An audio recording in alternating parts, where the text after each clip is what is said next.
30,000 ফরিদপুর জেলার জন্য ওনারা বৃক্ষরোপণ করবেন। আর যেসব গাছ মরে গেছে সেই সব গাছের আবার নতুন করে সেসব জায়গায় লাগাবেন 50,000 গাছ। যেহেতু আমার কোনো ব্যক্তিগত ইন্টারেস্ট নাই, আমি ভোটের সময় মানুষকে যে ওয়াদা করেছিলাম যে আমি আপনারা সরকারি যে বরাদ্দ আসবে তার সাথে আমি কিছু যোগ করবো। সম্মানিত অতিথি আপনাদের জানার তামসদীবৃন্দ এবং উপস্থিত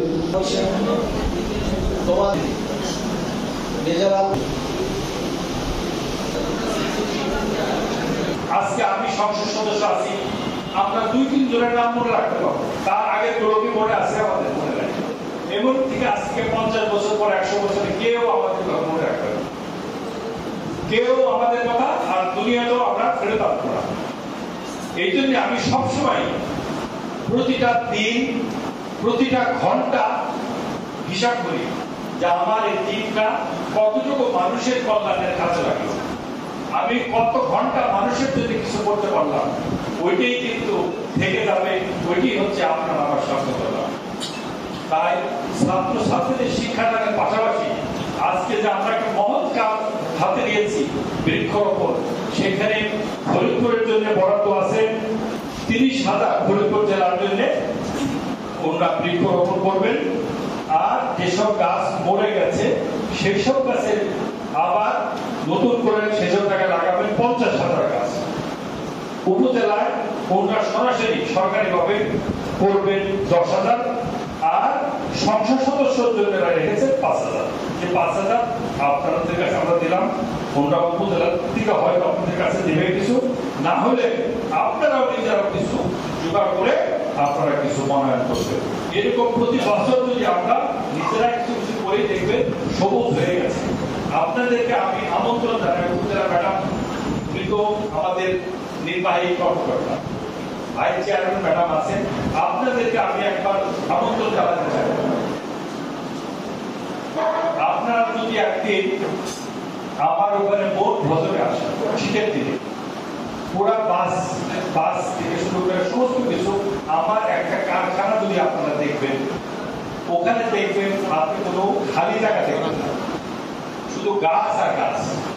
ওখানে গেলে আপনাদের মনে হবে না এটা কোনো একটা শিল্প কারখানা, মনে হবে কোনো একটা মনের মধ্যে আমি আসছি।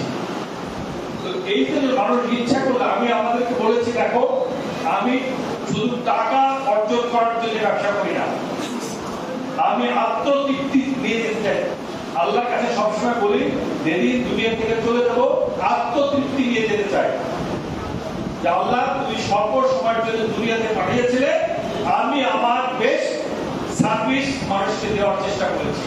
আমার প্রতিবেশী হক আমি পালন করেছি, আমার আত্মীয় স্বজনের হক আমি পালন করেছি, আমার এলাকার মানুষের হক আমি পালন করেছি। তাই গাছ বৃক্ষরোপণ এই আমাদের বিতরণের শেষ কথা নয়, আপনাদের ভোটে আমি নির্বাচিত। 5 বছরের 6 মাস চলে গেছে, 4.5 বছর দেখতে দেখতে চলে যাবে। সেই কারণে আপনাদের যে কোনো সমস্যা হোক ব্যাপারে আপনারা যদি আপনাদের এলাকা আমাকে ডাকে সুবিধা হয়, কারণ আমার বাড়িতে আমি আসার সাথে সাথে 2 থেকে 300 লোক চলে আসে, সবার সাথে আমি কথা বলতে পারি না। কারণ এই জন্য আপনাদের এলাকায় স্কুলে যদি দাওয়াত করেন আমি যেতে রাজি আছি, তখন আপনাদের কথা শুনবো। আমি স্পোর্টসের সময় গিয়েছি, অনেক ভবনের কথা আপনারা বলেছেন, সেই সব ভবন নিয়ে আমি কথা বলতে চাই আপনাদের সাথে। আপনারা অনেক সংস্কারের কথা বলেছেন, সেইগুলো নিয়ে কথা বলছেন, অনেক মাদ্রাসার কথা বলেছেন। আমি কিন্তু দরখাস্ত 750 জমা হয়েছে। এই 750 দরখাস্ত আমি একসাথে পারবো না, যেহেতু আমার কোনো ব্যক্তিগত ইন্টারেস্ট নাই।